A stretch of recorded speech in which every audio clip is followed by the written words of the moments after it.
Hey everybody, it's Fred Willis and this is an SMG Report short. Today's topic is Ben Simmons. I know you're wondering why I'm talking sports on the SMG Report, but this thing has dominated the news waves everywhere. It's certainly all over sports talk. So I want to talk about something really quickly. Ben Simmons wants out of Philadelphia, but the cost to get out is much more than he himself, Philly, or any other NBA team is willing to pay. We got to face it. Simmons passing up that open layup last season in Game 7 was a sports sin. It was such a transgression that Doc and MB blew their cover. They lost their cool.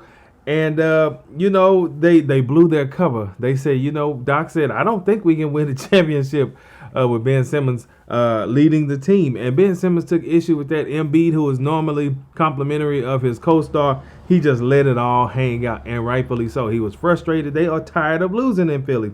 I think, though, Ben Simmons exposes a flaw in the current NBA product.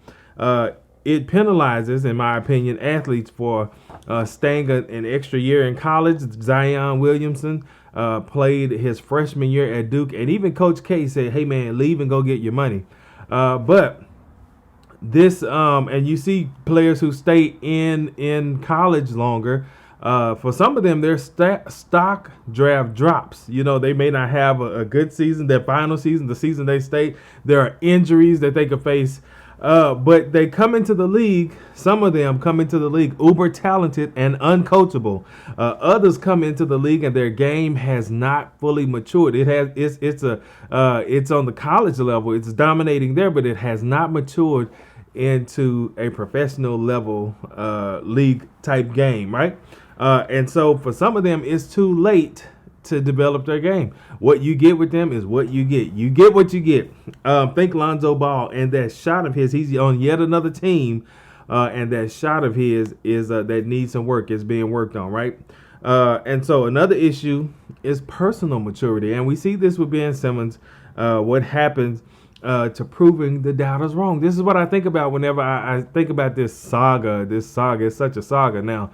What happened to proving doubters wrong? I think we've all been there where somebody has said, I don't think you're a winner. I don't think you're a leader. I don't think you're the one to get the job done.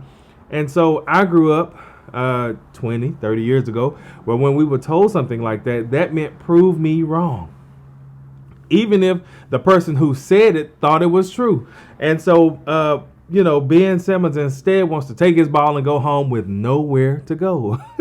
Nobody wants him. Nobody, if he's doing this in Philly, he's going to do the same thing on a new team. That's what the consensus seems to be.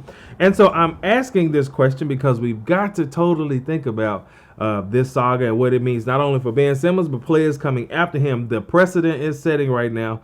And I mean, y'all, it's sports. He got his money. He's got his money. Philly will have another star. Hopefully, that's the way the league goes. They will dump you as soon as they can, and they don't care what happens after that. That's why owners like Mark Cuban are so special, because they do care about the person. Think Delonte West and how he helped him get clean and sober again and regain his footing recently. But this is sports, man. It's cutthroat.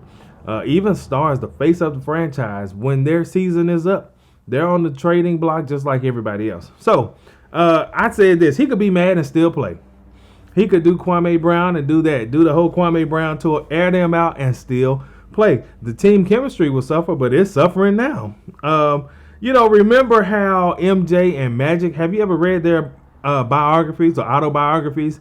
Jordan, I think he didn't make the JV team. And after that, the rest is history. He spent the summer getting ready to try out, and from there, he was a star. And some people say he wasn't even the star on that North Carolina team, and you're right about it. But we know he's one of the greatest basketball players now. Magic Johnson, the same can be said for him. I remember reading about Magic and how he would make a basketball out of anything.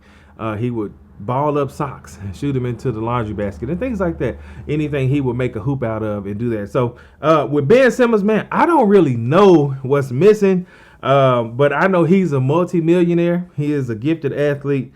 But I don't know. He doesn't handle this criticism well, this fragility. There's a fragility somewhere that has to be addressed, and it doesn't always get addressed, you know. So listen, he doesn't have it, but he got paid with the expectation that he will have it. He just doesn't have it. It's not part of his makeup. Somehow, it's not there. His team is suffering for it. He is suffering for it because wherever he goes next, this will certainly follow him. Anything short of making up with everybody and getting the focus back it's gonna follow him, right? And I'm gonna say this, and I'm just gonna say it. He's a beta in an alpha position, making an alpha male paycheck, right? They have asked him to lead, and he has chosen time and time again not to. Life has put a demand on him to do it, though, and he still don't want to. So this is where we are, Philly. This is your star. All I can think of when I think of this is that extra year of college could have helped him. I know we've seen it happen that people stay in college a year too long, and as I said earlier, their draft stock plummets. There's an injury, a catastrophic injury that they may take seasons to recover from, and teams may not want to take that gamble. But we're talking Ben Simmons, man. When he came out of college, this is the player that everybody knew he was, and so it's no surprise that this is happening now. I didn't look this up, but I remember when he was leaving college that there was kind of sort of a situation not similar to this, but there was a bad taste in people's mouth as he came into the league. I'm not sure if it was an injury or if there was something going on in college that he may have fell out of favor at LSU. I don't know. I don't remember. But anyway, this is where we are. The NBA is bigger. It's a bigger story. They have bigger stories like celebrating 75 years. And if you saw that 75 top 75 players, you know they left some people off like T-Mac, Vince Carter. There's a lot of people that are off that list that need to be on that list or need to be reconsidered. You know what I'm saying? So anyway, that's that on that. Listen, I wish I could email every station, every show. Listen, y'all have covered this Ben Simmons thing into oblivion. Let it go. Well, let's cover some other stuff. Let's talk about some other stuff. The Lakers lost their opener. I know y'all already covered that. You're wondering if this super team is going to be like the team that lost to the Pistons when they had Karl Malone and Gary Payton and everybody, and they were supposed to win and do that. But I don't know. But let's talk about something other than that. I know you may have your own opinion about Ben Simmons. You may have your own opinions about the Sixers. You may have an opinion about Doc Rivers, what he should have said, what he shouldn't have said, did he put his foot in his mouth? What about Joel Embiid, that friend that ain't quite a friend? I think Joel did pretty good. I mean, they've been in Philly long enough, and both of them have been those types of players, like when you need them, they kind of, there's frustration when you think of them, right? If you're a Philly fan, there's frustration there. So I want you to join me in the comments. Let's talk about this. Let's see where this goes. I wish Philly all the best. I wish Ben Simmons all the best. And I wish those of you watching all the best. I want to thank you so much for watching this SMG report short. I'm Fred Willis, and I'll be back with more after this.